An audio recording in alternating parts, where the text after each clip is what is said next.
So it's not only about just pushing this narrative, it's also practicing what you preach from the parent side as well. And that will help encourage it. All right, to a topic now that I have been on the warpath about for years. Here's my hot take. Americans are being poisoned by sugary drinks, especially kids. Sodas, sports drinks, coffee drinks, fruit juices.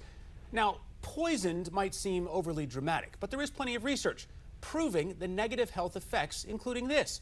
A recent medical study finding that kids who drink 2 or more sugary drinks a day have a 52% higher likelihood of developing high blood pressure as adults.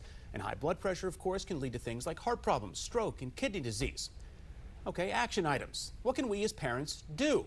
Well, step 1, model good behavior. Don't tell your kids that they should only drink water and milk while you're slurping down the latest trendy sugar-loaded Frappuccino.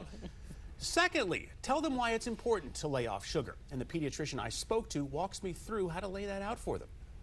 We want you to be the healthiest version of yourself by avoiding these sugary drinks too and consuming more water, consuming more milk, because they add and encourage your overall nutrition and potential growth as well too.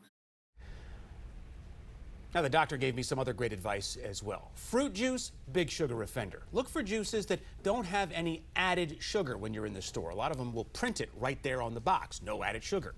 Amounts. For kids 1 to 3, the doctor says they really shouldn't be drinking more than 4 ounces of juice per day. And also watch out for those sports drinks. Unless it's super hot or your child is actively engaged in exercise, a 12-ounce Gatorade has just as much sugar as a 12-ounce Capri Sun.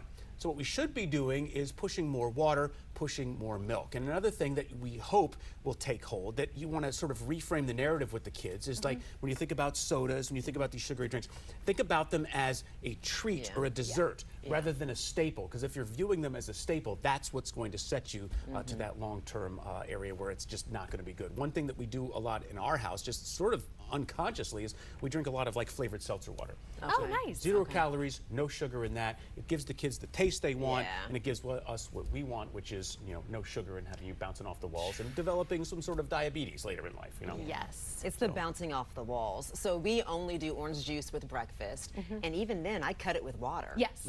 Because orange juice, I mean, it's so sweet. I'm like, did I just drink diabetes? Like, what is going on here? And now it's just become so acceptable because, you know, all of these beverages in the marketing, they're just, you know, so prevalent in the stores, it's hard to sort of keep off of them. But things like this are meant to remind us that we need to just back off the sugar for kids. Drink the water.